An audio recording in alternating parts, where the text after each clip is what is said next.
This is Cape Talk. Cape Talk. Right, let's do a bit of armchair travel. It is time to wander the world, and today we are wandering over to a country in Scandinavia which for many years has come out tops in the surveys of the world's happiest nations. Many people dream of going to Finland to see the Northern Lights, or perhaps to go and visit the reindeer or Santa Claus in Lapland.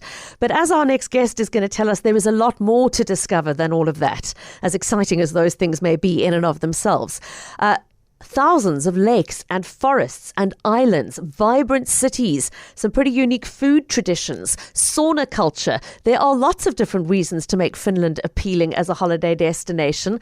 And one of them is perhaps part of the recipe of being the happiest nation. It's about the ability to slow down and reconnect with nature and with simple pleasures. To expand on the theme, it's a great pleasure to have via Zoom this afternoon Heli Jimenez, who is the Senior Director of International Marketing at Business Finland. Heli, wonderful to have you on the show. Welcome to Cape Talk. Thank you. Glad to be here. Thank you.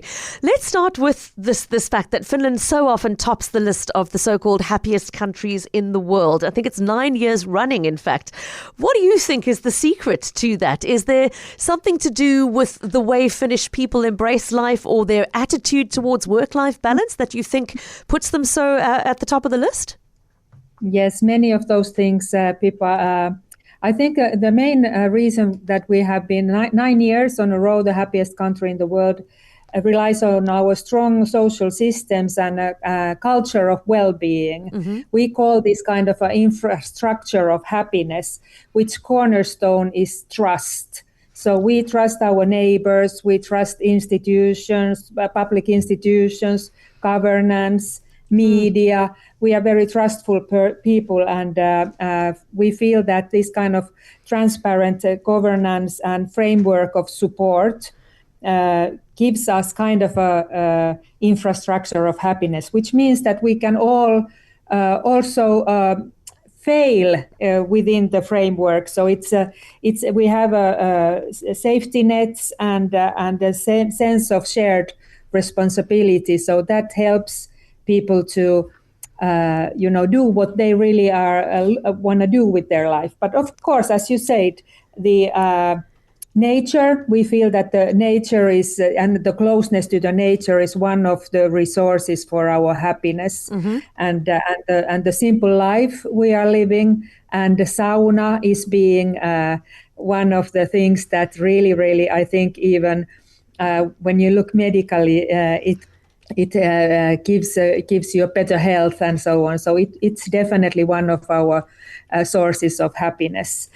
Work-life balance Heli, is something that... If I can just interrupt you there, Heli, for a second. The sauna culture comment is such an interesting one for me. I mean, I've always been aware of the fact that it was part of the experience in Scandinavia, but I saw some stats this morning that in a country of just over 5.6 million people, you have 3.3 million saunas.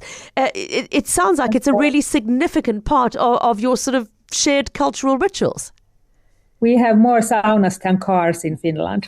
So it is really, everybody has access to sauna. We have a lot of public saunas, but most of the people have their own sauna in their houses.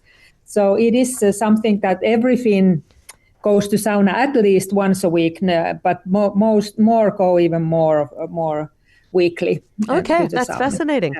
Sorry to have interrupted you. You were about to talk, I think, about the work-life balance aspect.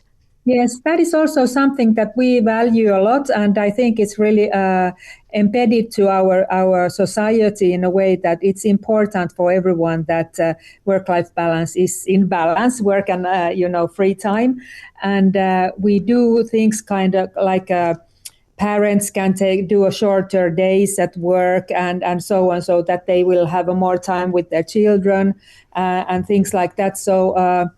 It is very important and I think it's also when we talk about happiness in a way, it's kind of a very competitive thing we have here. Yeah. Okay.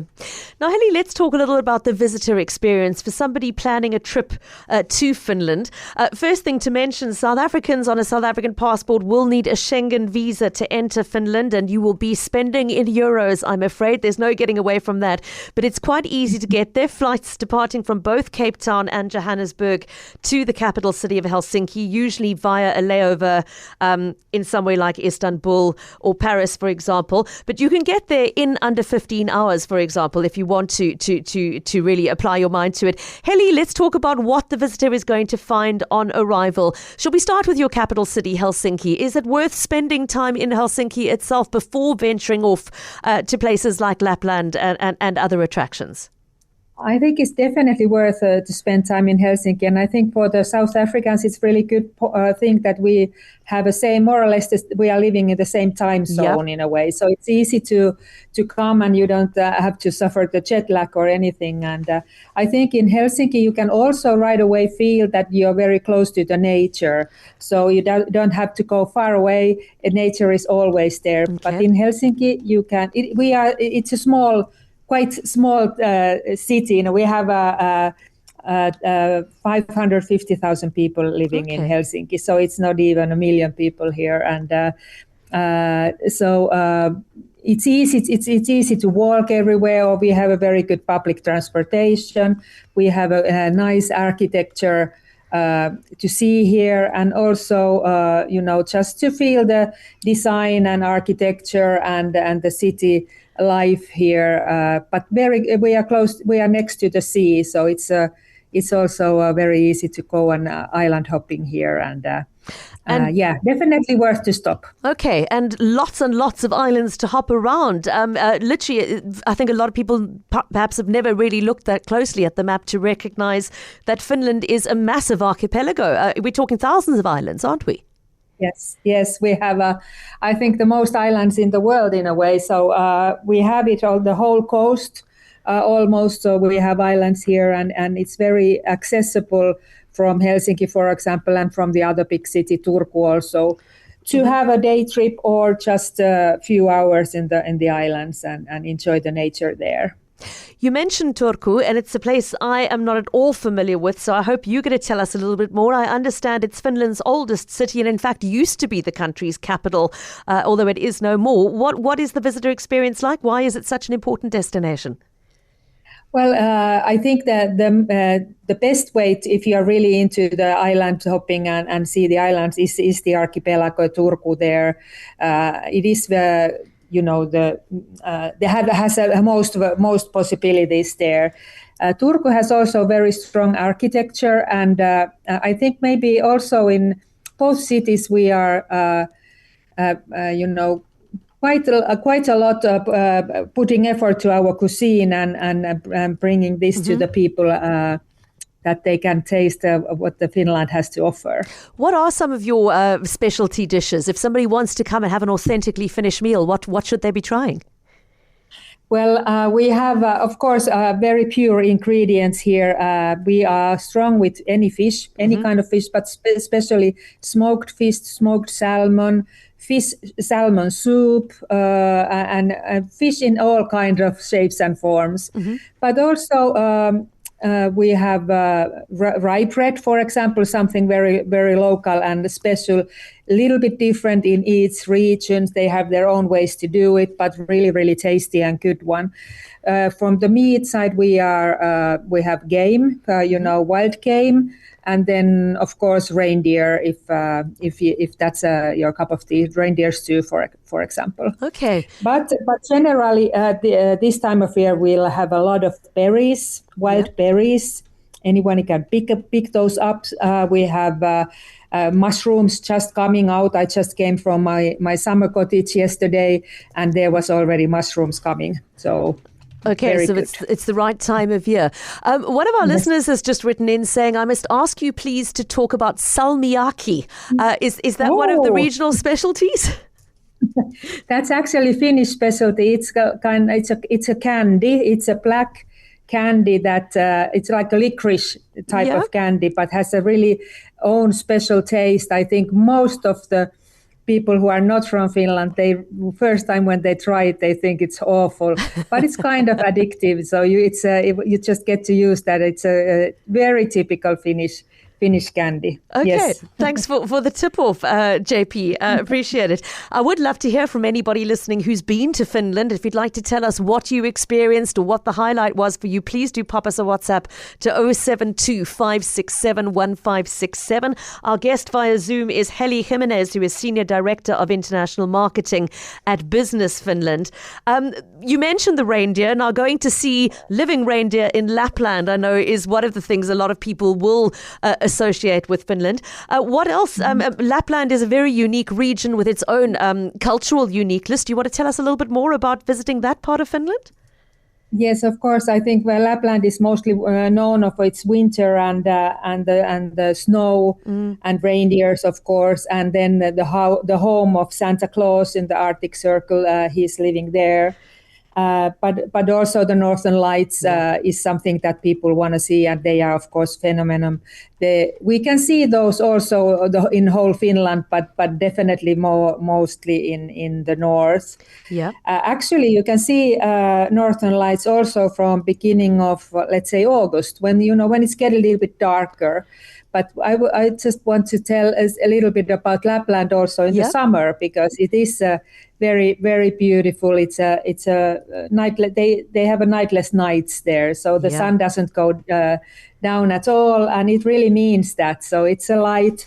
You can see the sun all night, and it's something special. I think it's very, very unique experience, and it is. And, of course, you can see reindeers also in the summertime.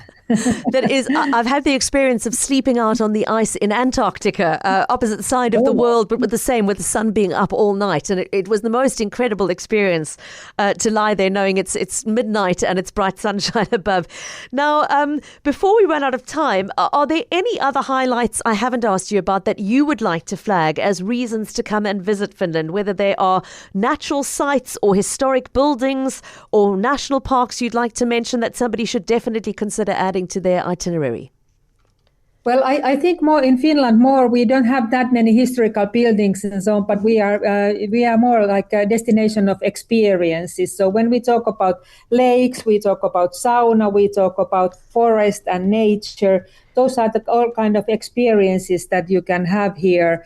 And you don't really have to be really, really, athletic to go hiking tens of kilometers. We have very easy access to the nature. So it's for everybody, even in the city. So that kind of state of mind when you come to visit us is more kind of with the nature than actually big buildings and so on. Okay. One of our listeners asking on the WhatsApp line, is it fairly easy to visit the other Nordic countries if you are in Finland? Is it easy to move between Finland and Sweden and Norway, for example? Very easy. We have many boats going to Sweden daily here, and of course flights. It's only 1 hour flight to Stockholm, for example, from here, and a little bit more to Norway. So very, very easy, and also to Estonia here. So with boat you can go to Estonia. It takes only 2 hours, I think, and it's overnight boat to Sweden. Okay, thanks, Caro, for asking the question. Well, I'm going to finish with the only word of Finnish that I have learnt in advance of this interview, and I hope I'm going to pronounce it correctly in saying kiitos, which is the word for thank you. Is that correct, Heli? That's very, very correct. Thank you for your, but also one of the Finnish words that is known in the whole world is sauna. Yes, of course. That is Finnish also. 3.3 million of them and counting. It's been a real delight to speak to you. Thank you so much, Heli Jimenez, joining us via Zoom this afternoon with some insight into reasons to visit Finland. I'd love to hear from any of our listeners who have had that privilege. Please do pop through a WhatsApp to 072 567 1567 and tell us what you most enjoyed or will always remember about the trip.